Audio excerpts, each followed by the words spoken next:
Thank you very much, Honorable Pondemo, our Acting Chief Registrar of the Judiciary.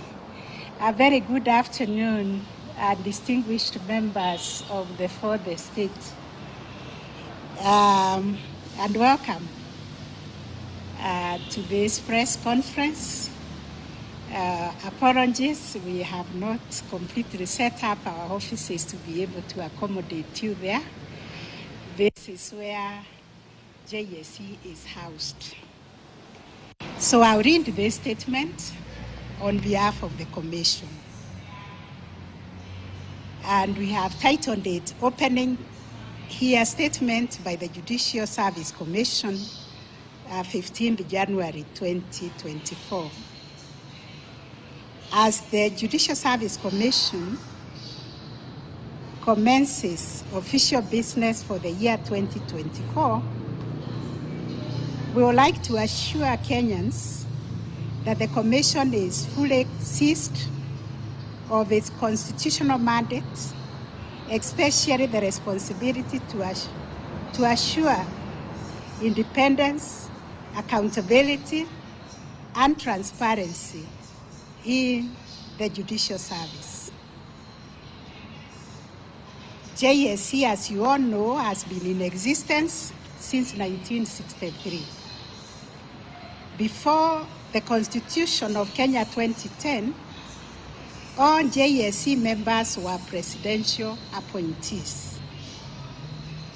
The Constitution expanded the membership of JSC and liberalized the appointment process to assure fair representation and independence. It also mandated the Commission to promote and facilitate the independence and accountability of the judiciary as an institution, including the decisional independence of judges, magistrates, and cadres and tribunals, which is underpinned in the Constitution and is completely non-negotiable.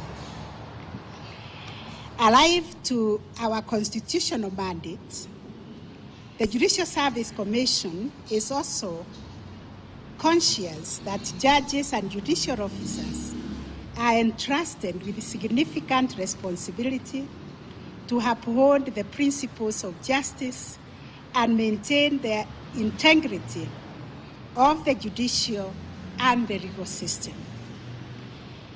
The Commission makes it clear in the recruitment process when recruiting judges and judicial officers, it is made clear to them that they must exhibit the highest standards of impartiality, fairness, and ethical behavior. They must remain unbiased and refrain from any actions or expressions that may compromise their objectivity. They must display a demeanor that commands respect and instills public confidence in the office of a judge or judicial officers. As such, all judges and judicial officers in Kenya are not strangers to the fact that transparency, diligence, and commitment to upholding the rule of law are paramount in guiding the proper conduct of their duties and fostering public trust in the legal system that they are supposed to represent. It is the Judicial Services Commission's firm position that corruption or misconduct of any kind in the judiciary is addressed with the utmost priority. We maintain that upholding integrity in the discharge of judicial duties is non-negotiable and in fact goes to the heart of the fundamental right to access justice. We want to assure Kenyans that Judicial Service Commission has continued to deal firmly with all the allegations of corruption and misconduct presented to the Commission. We also want to emphasize that to remove a judge from office, the provisions are specified in the Constitution, and they are inability to perform the functions of the office arising from mental or physical incapacity, a breach of the code of conduct prescribed for judges of the superior courts by an act of parliament. Another ground for removal is bankruptcy, incompetence, or gross misconduct or misbehavior. This is spelled out in the Constitution.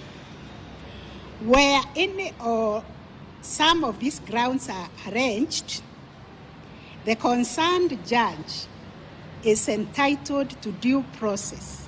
And I repeat, a judge is entitled to due process before an independent tribunal is appointed to inquire into the allegations. Similarly, should the tribunal recommend a removal of a judge, that judge also has a right to challenge the decision of the tribunal through an appeal process to the Supreme Court. And ladies and gentlemen from the media, you are aware of this process because about 2 weeks ago, a matter went through that process all the way to the Supreme Court. In the year 2023, I want to tell Kenyans that the Commission received 72 petitions or complaints against judges. 13 of those complaints were dismissed by the Commission because they were touching on the merits of decisions which should be redressed by way of an appeal. This Commission is not an appeal court. It cannot go into the merit of the decision to find out whether the judge was wrong or right in arriving at a certain decision. 6 judges were asked to respond to the petitions, out of which 4 petitions were admitted for hearing. And the hearing is going on. 49 of these petitions are undergoing preliminary evaluation by the Commission because the exercise involves the Commission calling for the files, calling for the parties to hear from them before making a decision one way or the other. So 49 are undergoing that process.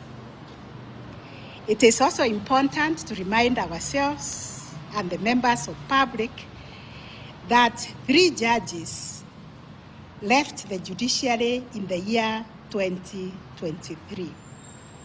1 judge opted to exit the service through early retirement instead of facing the tribunal. 2 judges were subjected to the tribunal process established by the Constitution, and they have since been removed from the judicial service. In the last 2 financial years, the Commission also considered 85 disciplinary cases against judicial officers and staff. 2 judicial officers were dismissed from service, while 5, owing to the evidence provided and through a thorough consideration by the Commission, were absolved and reinstated back to the service. 2 cases against judicial officers are pending determination by the Commission. The Commission has also dismissed 71 judicial staff from the service, while 5 were reinstated. The nature of disciplinary cases that the Commission has handled include soliciting for bribes or corruption, financial malpractice, absence from duty, acting without jurisdiction, desertion or absconding from duty, forgery of academic certificates, dereliction of duty, negligence in handling court exhibits, disappearance of court files, substance abuse. As a matter of fact, we have had 4 judicial officers dismissed because of substance abuse, intoxication, and other reasons that have been given to the officers. Information detailing the petition and complaints handled by the Commission is captured in the Judicial Service Commission's annual report, which is always submitted to the President and to the Parliament. The same report is also transmitted to the public by way of the State of the Judiciary and Administration of Justice annual report, which we rendered to the nation in November.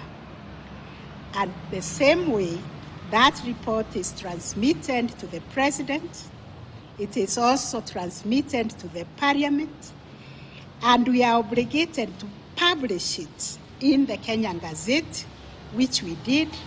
It is also available in the Judiciary website and also the JSC website.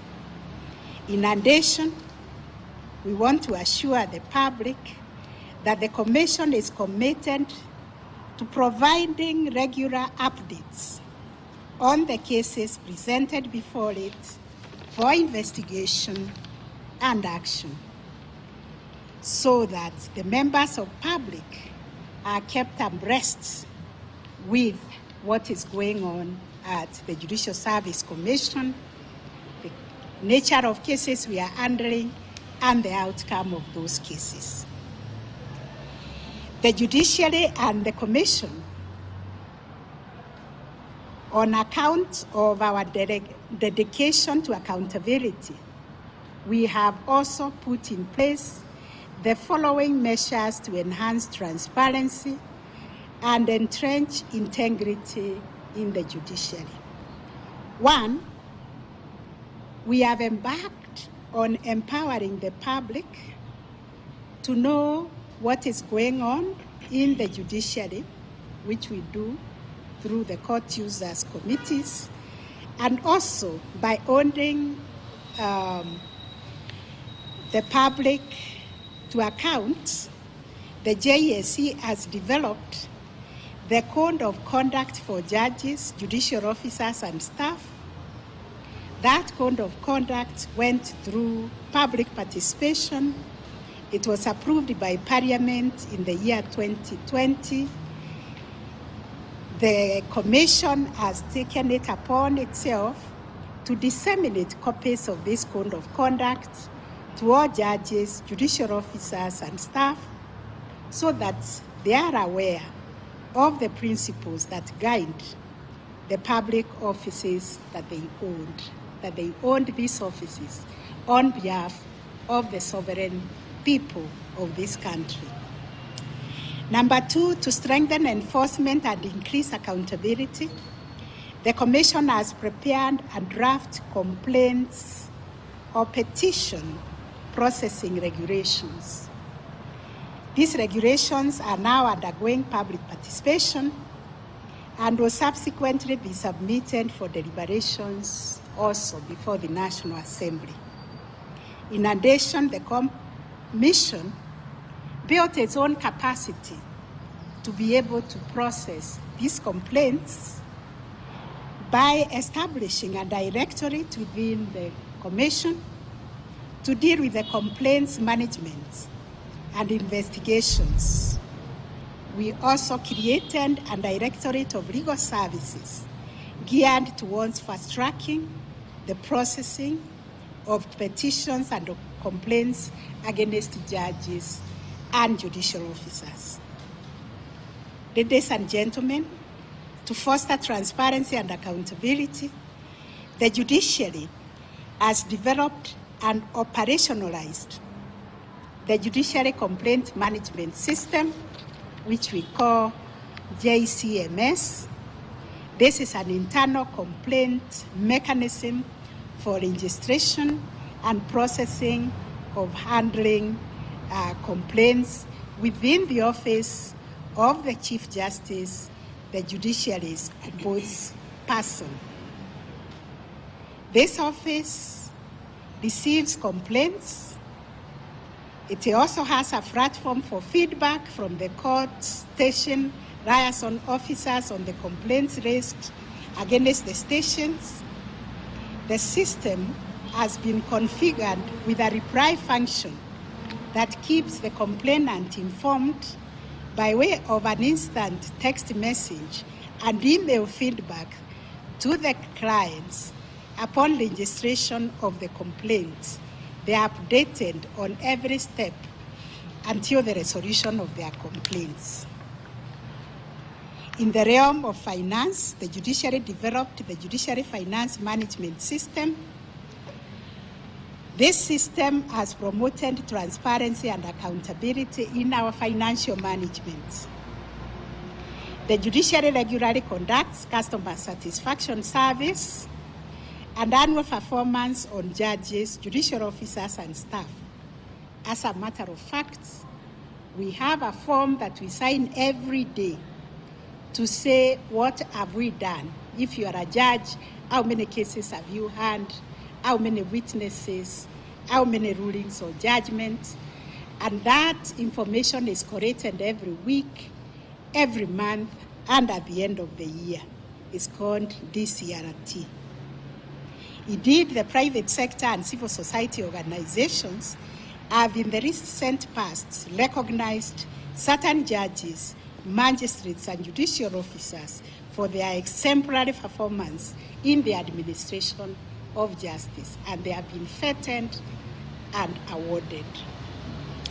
Similarly, most court operations are automated, leading to enhanced accuracy and consistency, thus ensuring that justice is administered impartially. Additionally, the Judiciary Case Tracking System, what we call CTS, has enhanced accountability throughout the legal proceedings. Further, the judiciary has adopted a proactive approach and developed and operationalized manuals, practice directions, and guidelines to guide the day-to-day operations of all the courts. Today in the media I saw, it is reported, even the guidelines by the Supreme Court on virtual hearing is also published. The judiciary also invited the Ethics and Anti-Corruption Commission to look into our systems and assess the registries and all the administrative procedures to flag out areas that are susceptible to abuse for corrupt purposes. And I want to tell Kenyans, this is the first time that an arm of government has invited the anti-graft body to look through their systems and see how they can be strengthened to respond to the issues of corruption. It is regrettable that the leadership of the executive and also the legislature in the recent public declarations have threatened not to obey court orders because of corruption. These threats and declarations are extremely serious and a monumental assault to the Constitution. It is also an assault to the rule of law and the very stability of the nation, and can lead to chaos and anarchy in our motherland. The declaration that they will no longer obey court orders and the subsequent actual defiance of the orders granted by the courts are untenable and amount to contempt of courts. And if this course is allowed to continue unabated, we are on the precipice of a constitutional crisis that can lead to untold civil strife. The judiciary and the Judicial Service Commission cannot countenance this and will not be part of it. It is not lost to the Commission that the robes that we wear as judges and judicial officers magnify the conduct. We are supposed to stand out, meaning judges and judicial officers must be held to the higher ethical standards if they are to keep the trust and confidence of the people that we serve. The Code of Conduct, which was formulated from the provisions of Article 168, 1B of the Constitution, obligates judges to preserve the integrity of the judiciary and to avoid even the appearance of impropriety. Thus, the decisions of a judge or a judicial officer made in the course of the discharge of judicial function cannot be questioned except through review or through an appeal. And a judge is not liable in an action or suit in respect of anything done or omitted to be done in good faith in the lawful performance of a judicial function. Our democracy is pegged on the strength of the checks and balances in our governance structure. The independence of the judiciary from a fused executive through parliamentary coalition is more important than ever before.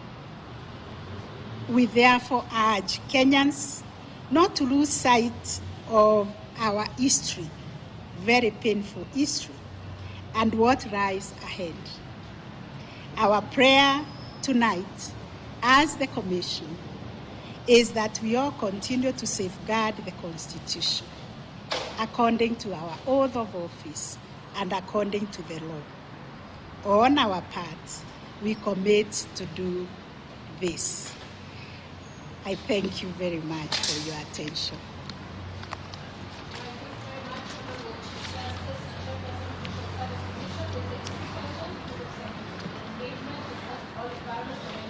What's happened?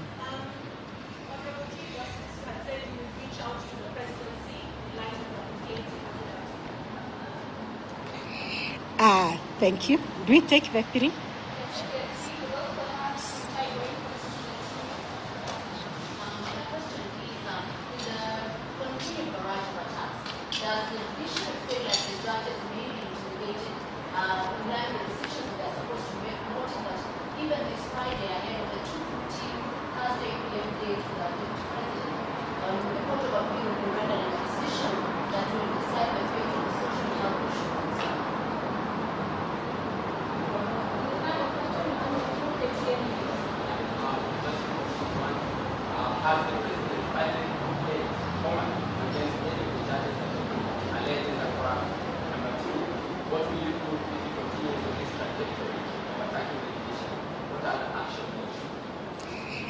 Thank you very much for those questions.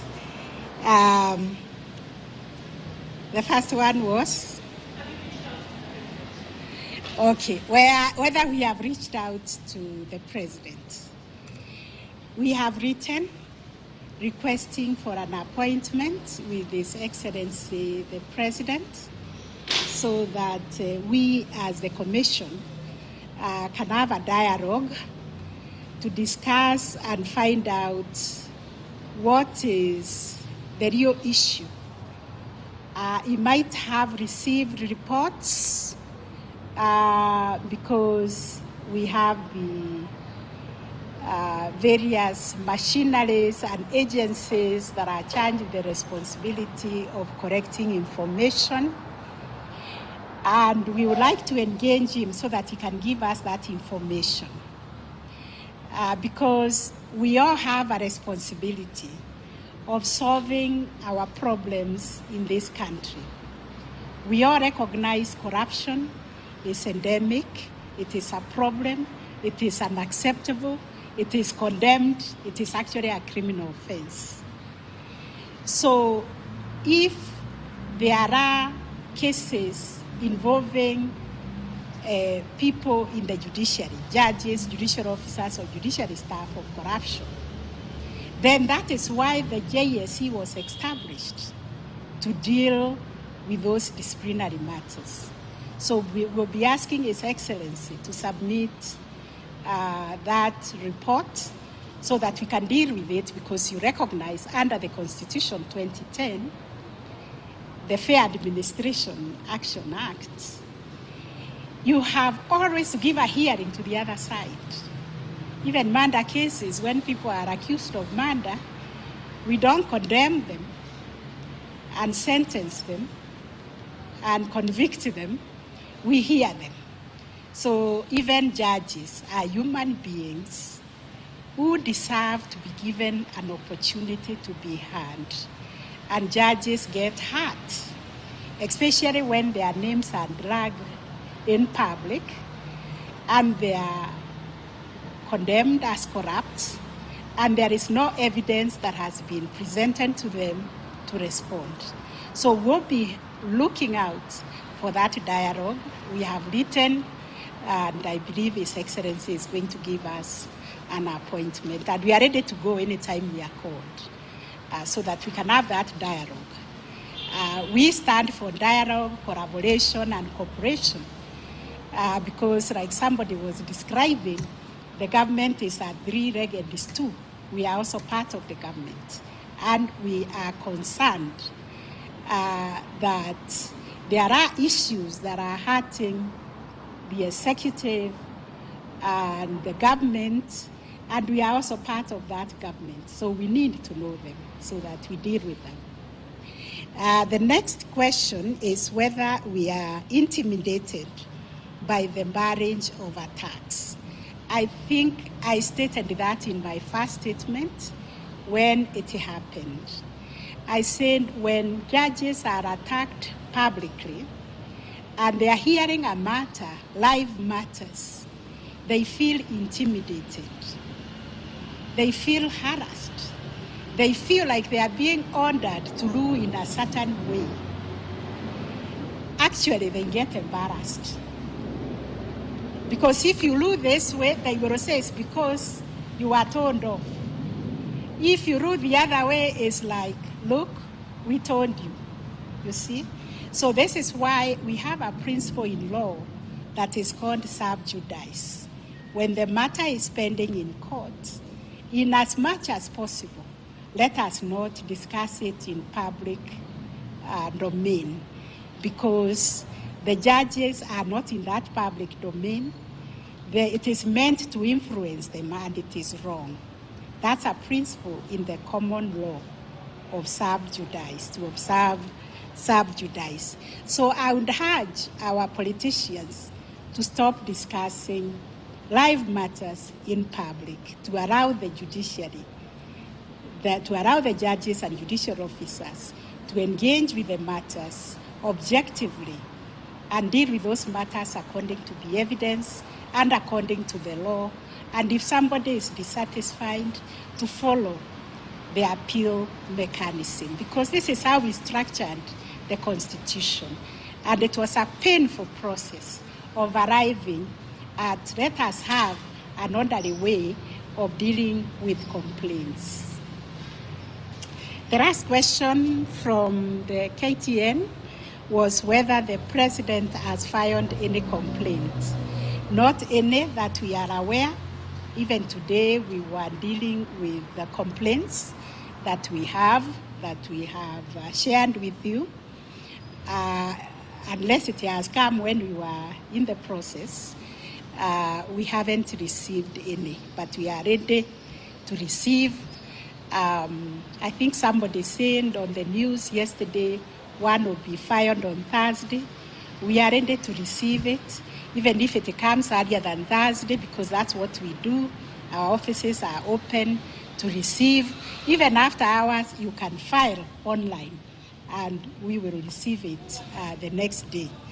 So thank you very much for your time, and God bless you.